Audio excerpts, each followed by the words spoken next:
ತಿದ್ದುಪಡಿ ಬಿಲ್ಗೆ ಕೈ ಶಾಸಕ ಕೆಂಡಾಮಂಡಲ ಆಗ್ಬಿಟ್ಟಿದ್ದಾರೆ. ನಮ್ಮ ಸಮುದಾಯದ ಆಸ್ತಿ ಕಬಳಿಸೋದಕ್ಕೆ ಬಿಜೆಪಿ ಸಂಚು ಮಾಡಿದೆ ಅಂತ ರಿಪಬ್ಲಿಕನ್ಗೆ ಶಾಸಕ ಇಕ್ಬಾಲ್ ಹುಸೇನ್ ಹೇಳಿಕೆ ಕೊಟ್ಟಿರ್ತಕ್ಕಂಥದ್ದು. ಮುಸ್ಲಿಮರು ಬಿಜೆಪಿಗೆ ಮತ ಹಾಕಲ್ಲ ಅಂತ ಈ ರೀತಿ ಟಾರ್ಗೆಟ್ ಮಾಡ್ತಿದ್ದಾರೆ. ವಕ್ಫ್ ತಿದ್ದುಪಡಿ ವಿರುದ್ಧ ಹೋರಾಟ ಮಾಡ್ತೀವಿ ಅಂತ ಶಾಸಕ ಇಕ್ಬಾಲ್ ಹುಸೇನ್ ಹೇಳಿದ್ದಾರೆ. ಕೋರ್ಟ್ನಲ್ಲಿ ನಮಗೆ ನ್ಯಾಯ ಸಿಗೋ ವಿಶ್ವಾಸ ಇದೆ ಅಂತ ರಾಮನಗರ ಶಾಸಕ ಇಕ್ಬಾಲ್ ಹುಸೇನ್ ಹೇಳಿಕೆ ಕೊಟ್ಟಿದ್ದಾರೆ. ಏನು ಟಾರ್ಗೆಟ್ ಮಾಡ್ತಿದಾರ ಸರ್ ಒಂದು ಸಮುದಾಯವನ್ನ?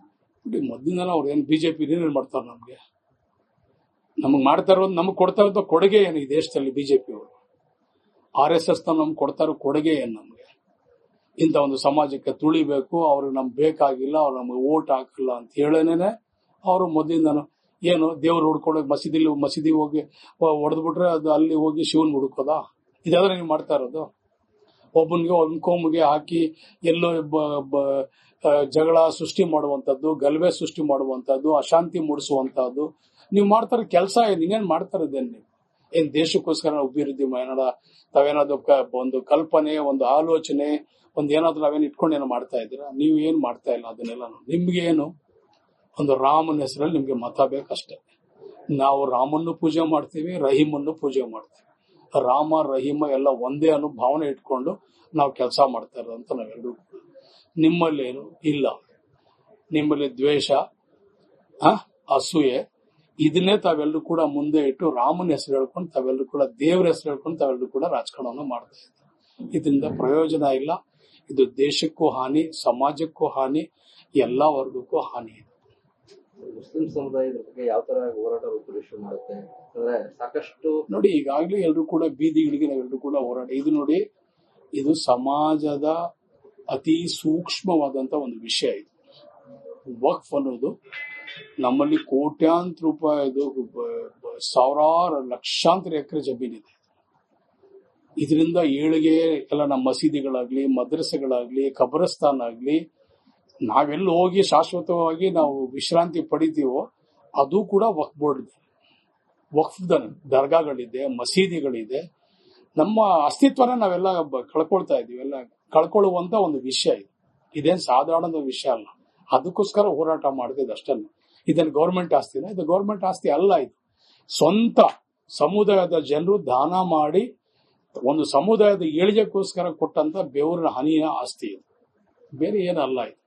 ಸೊ ಇದಕ್ಕೆ ಯಾಕೆ ನೀವೆಲ್ಲ ಗುರಿ ಮಾಡ್ಕೊಳ್ತಾ ಇದ್ರಿ? ಎಲ್ಲ ಮುಟ್ಕೊಂಡು ಹಾಕೊಳ್ಳಿ ನೀವೆಲ್ಲರೂ, ಎಲ್ಲ ಸಮುದಾಯದು ಮಾಡ್ಕೋಬಿಡಿ.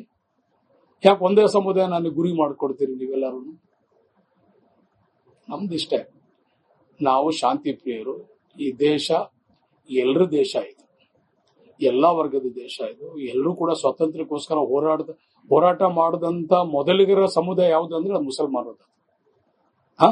ನೀವು ಗೇಟ್ ವೇ ಆಫ್ ಇಂಡಿಯಾದಲ್ಲಿ ಹೆಸರು ನೋಡಿದ್ರು ನಿಮ್ಗೆ ಗೊತ್ತಾಗ್ತದೆ ಎಷ್ಟು ಜನ ಇದಕ್ಕೆ ತ್ಯಾಗ ಮಾಡಿದ್ದಾರೆ, ಯಾರು ಮಾಡಿದ್ದಾರೆ ಅಂತ ಹೇಳ್ಬಿಟ್ಟು. ಇವತ್ತು ನೀವೆಲ್ಲ ಇದನ್ನೆಲ್ಲ ಸೃಷ್ಟಿ ಮಾಡಿ ಅಶಾಂತಿ ಮೂಡಿಸುವಂತಹದ್ದು, ಮತ್ತೊಂದು ಮಾಡುವಂತಹದ್ದು, ಇದು ಶೋಭೆ ತರುವಂತ ಕೆಲಸ ಅಲ್ಲ ಇದು.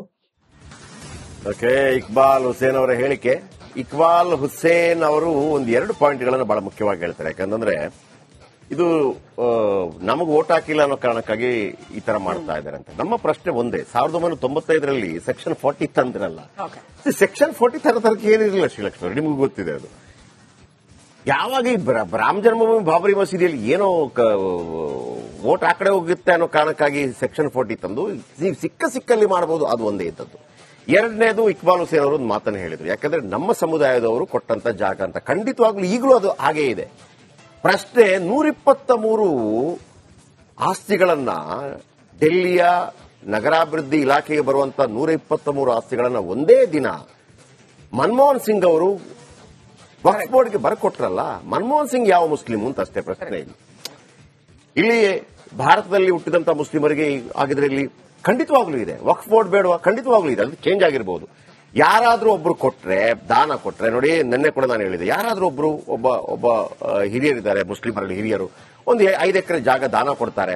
ನೋಡ್ರಪ್ಪ, ಇದರಲ್ಲಿ ಏನೋ ಮಾಡ್ಕೊಳ್ಳಿ, ಇದರಿಂದ ಬರುವಂತದ್ದನ್ನ ಕೇವಲ ಬಡವರ ಆಸ್ಪತ್ರೆ ಖರ್ಚು ಮಾತ್ರ ನೀಗಿಸಿ ಅಂದ್ರೆ ₹1 ಕೂಡ ಶಾಲೆಗೆ ಯೂಸ್ ಮಾಡೋಂಗಿಲ್ಲ. ಅದಕ್ಕೆ ಮಾಡಬೇಕು, ಅಷ್ಟು ಪ್ರಾಮುಖ್ಯತೆ ಇದೆ ಅದರಲ್ಲಿ. ಅದನ್ನು ಮಾಡ್ತಾರೆ ಕೂಡ.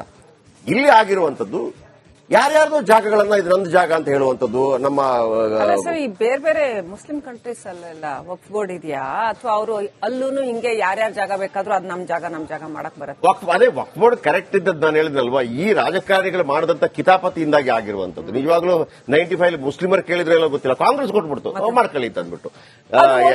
ಇಕ್ಬಾಲ್ ಹುಸೇನ್ ಅವ್ರಿಗೆ ಕೇಳ್ಬೇಕು, ಅದು ವೋಟ್ ಬ್ಯಾಂಕ್ ರಾಜಕಾರಣ ಅಲ್ಲ, ವೋಟ್ ಬ್ಯಾಂಕ್ಗೋಸ್ಕರನೇ. ಅದೇ ಅವ್ರೇನ್ ಹೇಳ್ತಿದ್ದಾರೆ, ನಮಗೆ ನಾವು ವೋಟ್ ಹಾಕ್ತಿಲ್ಲ ಅಂತ ಹೇಳಿ ನಮ್ಮನ್ನ ಕಿತ್ಕೋತಾ ಇದ್ದಾರೆ ಅಂತಂದ್ರೆ, ನೀವು ವೋಟ್ ಹಾಕ್ತಿರೋ ಅನ್ನೋ ಕಾರಣಕ್ಕಾಗಿ ನಿಮ್ಗೆ ಕೊಟ್ಟರೆ ಆಗಿದ್ರೆ ಪ್ರಶ್ನೆ ಅದಲ್ವಾ? ಬನ್ನಿ, ಇದರ ಬಗ್ಗೆ ಅಭಿಷೇಕ್ ಇನ್ನಷ್ಟು ಹೆಚ್ಚಿನ ಮಾಹಿತಿಯನ್ನು ಕೊಡ್ತಾರೆ. ಅಭಿಷೇಕ್, ಬಹಳ ಮುಖ್ಯವಾಗಿ ಈಗ ಮಸೂದೆ ಅಂಗೀಕಾರ ಆಗತ್ತೆ, ರಾಷ್ಟ್ರಪತಿ ಮುರ್ಮು ಸೈನ್ ಆಗ್ತಾರೆ, ಕಾನೂನಾಗಿ ಬರುತ್ತೆ. ಒಂದು ವಿಚಾರ ನನಗಿರುವಂತದ್ದು, ಕೆಲವು ಕಡೆ ಕಾಂಗ್ರೆಸ್ ತಲೆ ಕೆಡಿಸಿಕೊಂಡಷ್ಟು ಮುಸ್ಲಿಮರು ತಲೆ ಕೆಡಿಸಿಕೊಂಡಂಗೆ ಕಾಣ್ತಾ ಇಲ್ಲ. ಕರೆಕ್ಟ್. ಯಾರು ಹೇಳಿದ್ರು ಮುಸ್ಲಿಮರು ತಲೆ ಕೆಡಿಸಿಕೊಂಡ ಕಾಣ್ತಾ ಇಲ್ಲ. ಕೆಲವರು ಹೇಳಿದ್ರು ನಮ್ಮ ಮೇಲೆ, ಅಂದ್ರೆ ಭೂಪಾಲಲ್ಲಿ ಹೇಳಿದ್ರು ನಮ್ಮ ಮೇಲೆ ಕೆಲವು ಆರೋಪಗಳು ಬರ್ತಾ ಇದೆ, ನಾವು ಅವ್ರದ್ದೆಲ್ಲ ನಮ್ದಲ್ಲ, ಇಸ್ಲಾಂ ಆತರ ಅಲ್ಲ, ನಮಗೆ ಬೇಕಾಗಿಲ್ಲ, ಕರೆಕ್ಟ್ ಕ್ಲಿಯರ್ ಮಾಡ್ಕೊಳ್ಳಿ ಅಂತ ಒಂದು. ಎರಡನೇದಾಗಿ ರಾಜ್ಯ ಸರ್ಕಾರಗಳು ಇದನ್ನು ಹೇಗೆ ನನಗೆ ವೆರಿ ವೆರಿ ಇಂಟ್ರೆಸ್ಟಿಂಗ್ ಇರೋದು, ಕ್ಯೂರಿಯಾಸಿಟಿ ಇರೋದು, ರಾಜ್ಯ ಸರ್ಕಾರಗಳು ಹೆಂಗೆ ಸ್ವೀಕಾರ ಮಾಡ್ತವೆ. ಈಗ ಜಮೀರ್ ಅಹಮದ್ ಖಾನ್ ಅವರ ಮುಂದೆ ಮೈಕ್ ಹಿಡಿದ್ರೆ ಅವ್ರು ಏನ್ ಹೇಳ್ತಾರೆ, ಡಿ.ಕೆ. ಶಿವಕುಮಾರ್ ಮುಂದೆ ಮೈಕ್ ಹಿಡಿದ್ರೆ ಏನ್ ಹೇಳ್ತಾರೆ, ಸಿದ್ದರಾಮಯ್ಯ ಅವರ ಮೈಕ್ ಮುಂದೆ ಏನ್ ಹೇಳ್ತಾರೆ, ಮೊನ್ನೆಲ್ಲ ಕಬಳಿಕೆಗಳಾಯ್ತಲ್ಲ, ಅದು ವಾಪಸ್ ಸಿಗತ್ತಾ? ಈ ಪ್ರಶ್ನೆಯನ್ನು ನಾನು ನಿಮ್ಮ ಹತ್ರ ಕೇಳಿದ್ರೆ ನಿಮ್ಮ ಉತ್ತರ ಏನು ಅಭಿಷೇಕ್?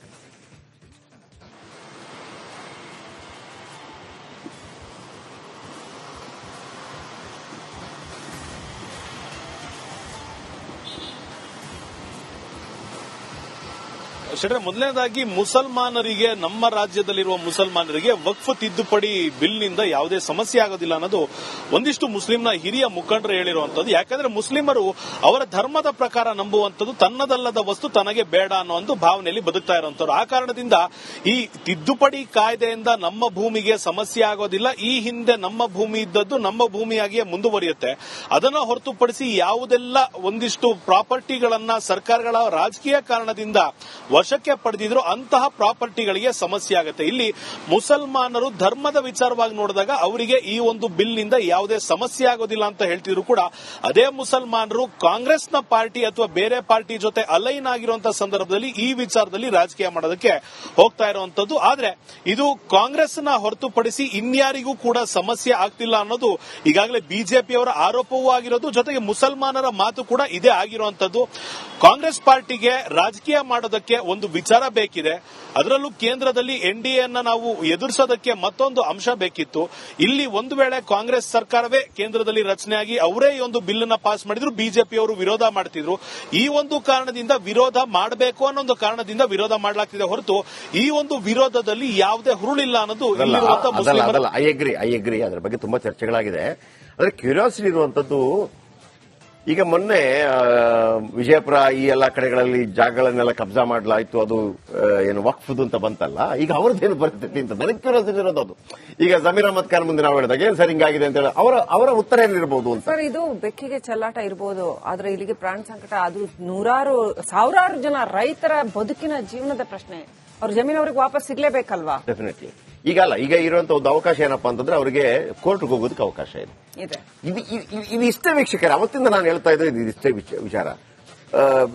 ಏನು ವಕ್ಫ್ ಇರಬಾರ್ದ ಮುಸ್ಲಿಮರಿಗೆ ಅವರದೇ ಆದಂತಹ ಸ್ವಂತವಾಗಿ, ಯಾಕಂದ್ರೆ ಖಬರಸ್ತಾನ್ ಮತ್ತು ಅದೆಲ್ಲ ಕೂಡ ವಕ್ಫ್ ಮಂಡಳಿ ಬಂದೇ ಬರಬೇಕು. ಅದರ ಎರಡೇ ಪಾಯಿಂಟ್ ವೀಕ್ಷಕರೇ, 1995ರಲ್ಲಿ ಕಾಂಗ್ರೆಸ್ ಸರ್ಕಾರ ಒಂದು ವಿಶೇಷವಾದಂತಹ ಒಂದು ಸವಲತ್ತನ್ನು ಅದಕ್ಕೆ ಕೊಡುತ್ತೆ. ಏನು ಅಂತಂದ್ರೆ, ನೀವು ಯಾವುದಾದ್ರೂ ಜಾಗವನ್ನ ನಿಮ್ದು ಅಂತ ಹೇಳಿದ್ರೆ ಅದು ನಿಮ್ದು.